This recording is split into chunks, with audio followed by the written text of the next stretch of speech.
couple things about catching my horse. One is how I hold my halter. I like to have my halter so it's ready to go on the horse's neck. So I'll put the buckle in my left hand and the tongue in my right hand. Hold it like so. Lay the rope over my arm so it's not in my way. Now, if my horse is moving, I'm going to move. If my horse stops, I'm going to stop. If your horse is kind of hard to catch and run away from you, it's just real simple. You move when the horse moves, stop when the horse stops. Okay, Bess is fairly easy to catch, but as long as she's moving, I'm going to keep moving. If she stops, I'm going to stop. If she was a hard to catch horse, then I would just hesitate a minute here. I'll walk up toward her without making eye contact. Just kind of look off a little bit. If I start focusing on her making eye contact, she might try to leave again. If she leaves, if she moves, then I'm going to move with her.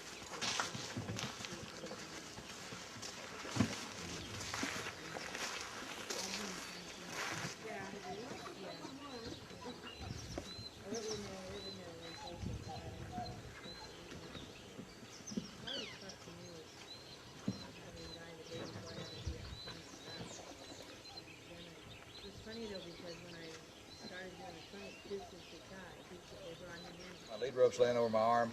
I got the buckle in my left hand. I also have the tongue in my left hand. I'm just going to reach under her neck here, reach over the top of her neck, take the tongue of the halter, put it on her nose, come over the top, and hook it on her, hook it onto the buckle. When I lead my horse, I don't want her leading me, and I don't want to be dragging her. So if she starts to go past me, I'll ask her to step back. If she's a little hard to lead, I'll give her a little tug to come up. But I just want to lead about like this on a loose lead right beside me as I go over the saddle of my horse. And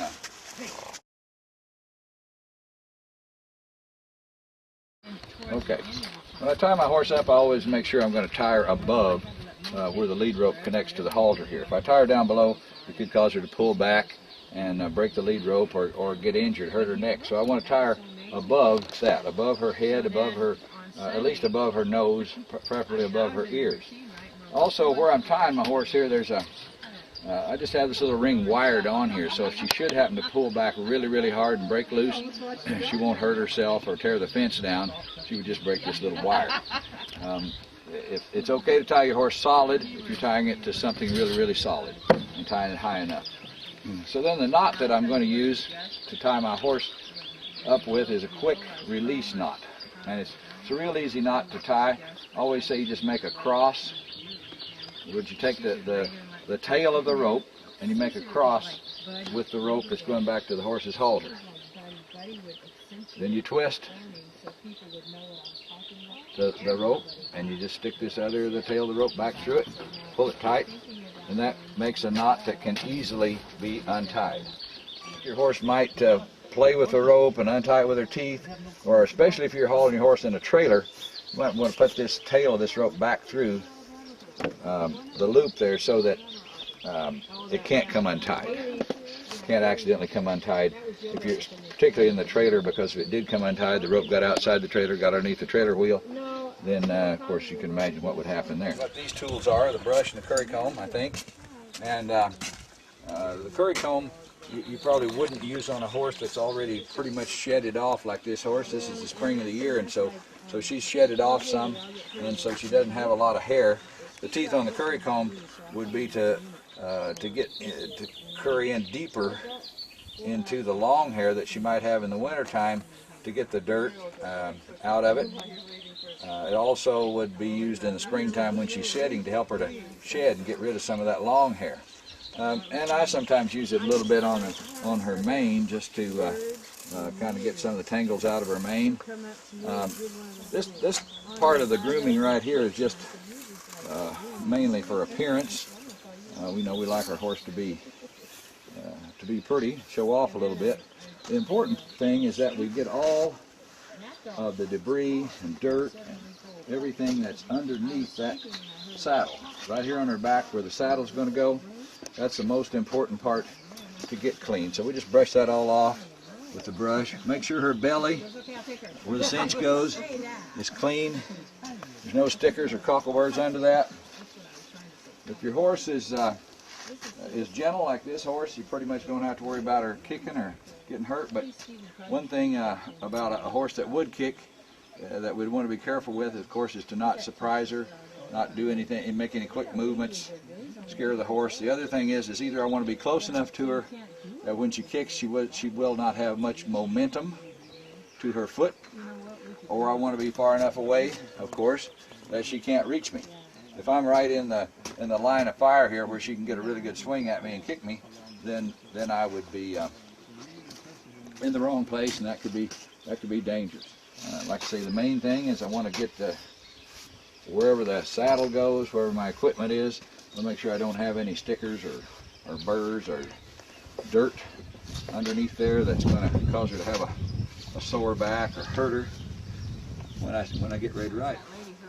First, we're going to put the blankets on her. The first blanket that I put on is this wool pad, or wool blanket rather, I should say.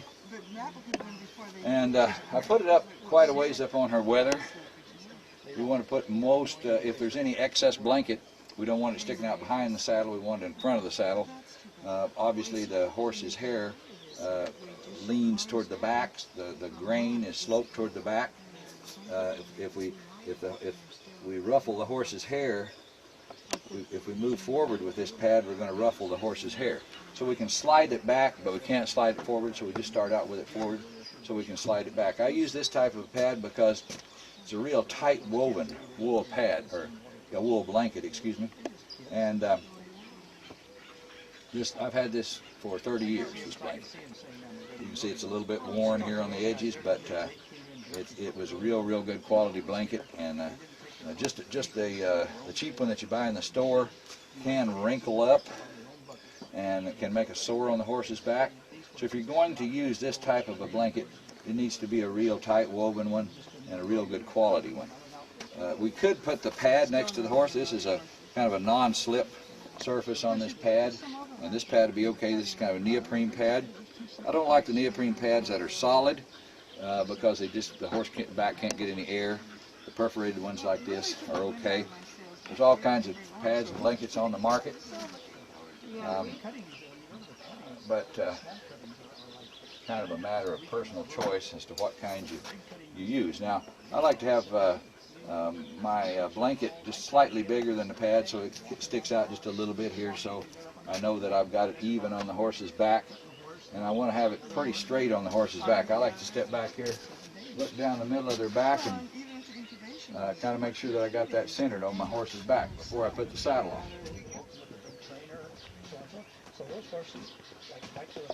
Okay, when I pick up my saddle, I pick it up this way so that I'm ready to put it on my horse. I catch underneath the skirt on the left front of the saddle with my left hand, my right hand underneath the skirt on the back. Now, if your skirt on your saddle is a little soft and you can't really catch it there, you can catch it right here on the cantle. It's just as well. This gives me a little bit of extra lift here so that I can put the saddle up there. Now what I do is first I stand with my body facing my horse, because this is the way I want to end up. It's kind of like aiming, so to speak. So I turn back this way, kind of airplane this saddle up and in position on the horse. So I don't, drag the pad out of place. So now I want to make sure that my horse's wethers aren't being pinched by the pad here. She's got her mane in underneath there, so I want to give her a little bit of air underneath the pad and kind of pull that up. Now I'm going to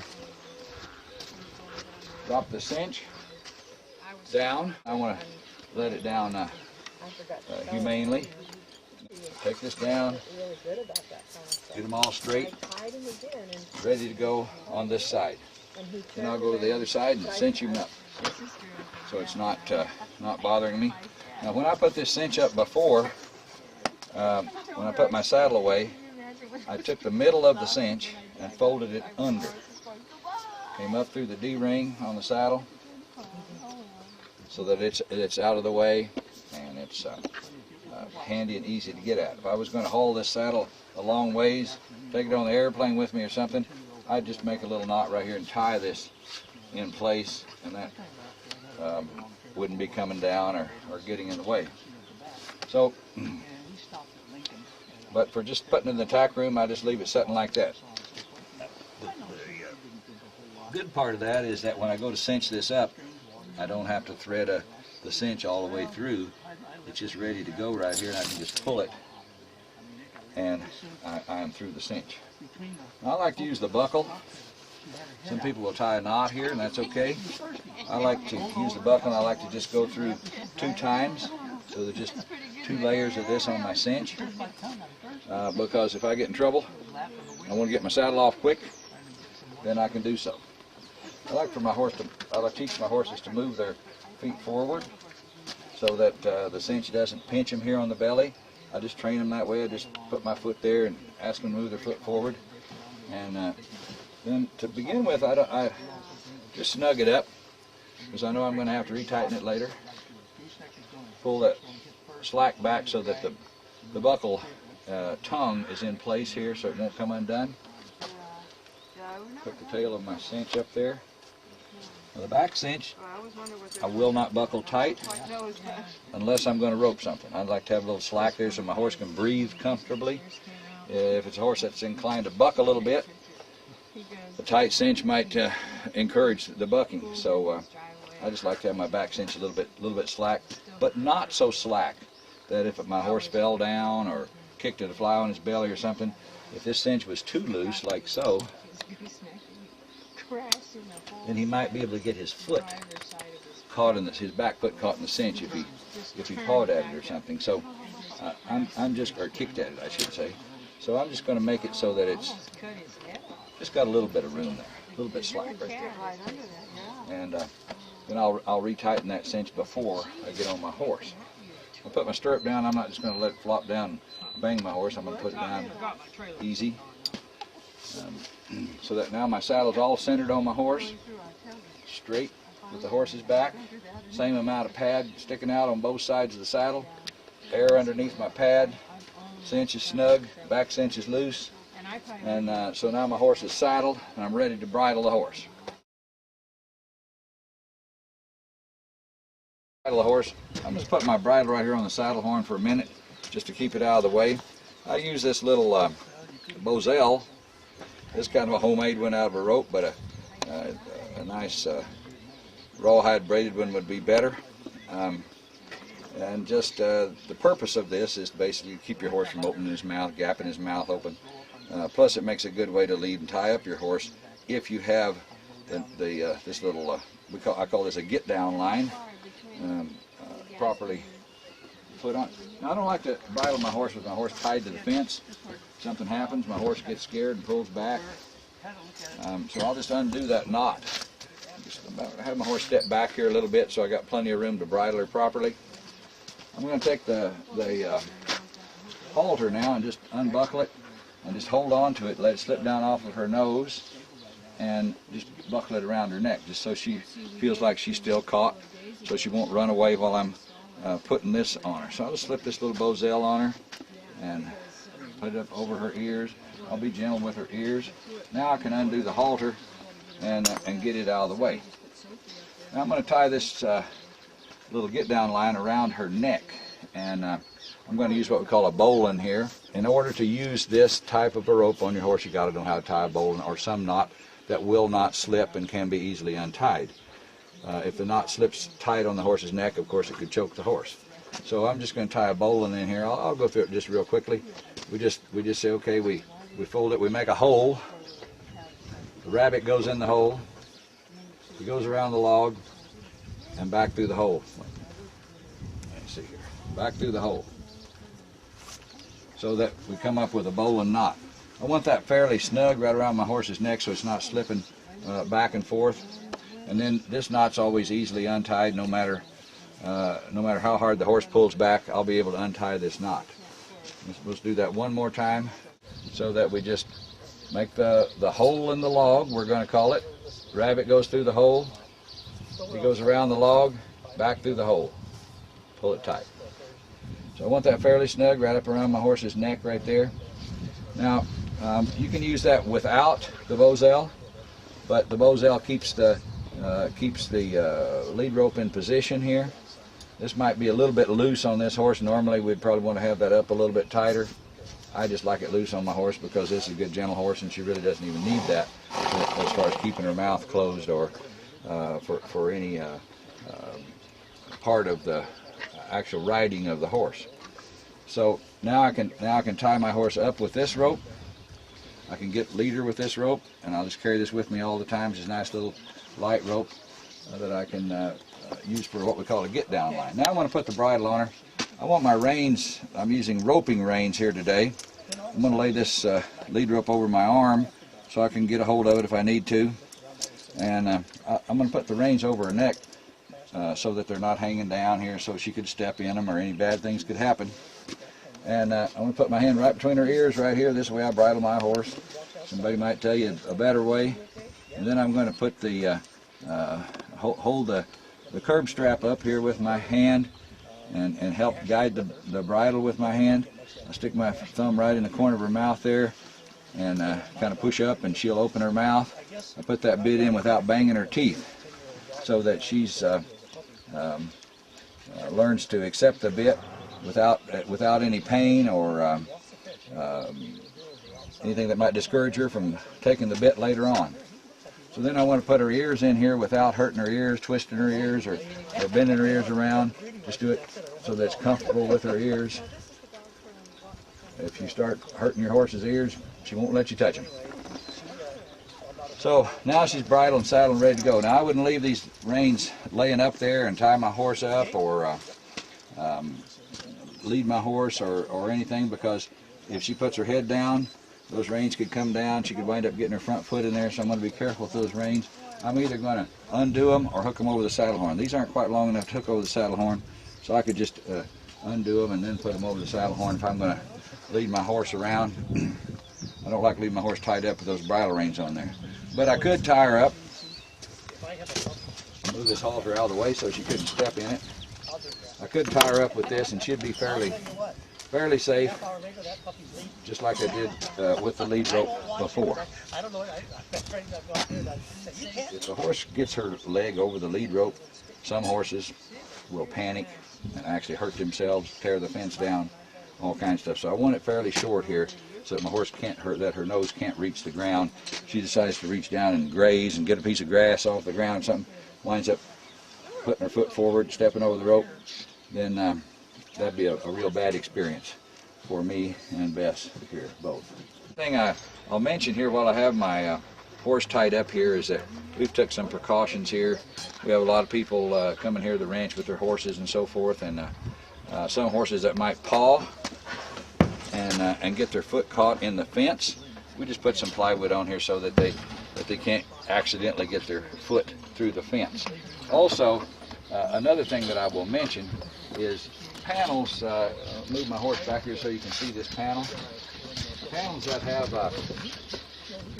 the round corners, like these panels do. Put in between these panels, basically it's time to get the backhoe. Basically that horse is going to be crippled for life or permanently injured.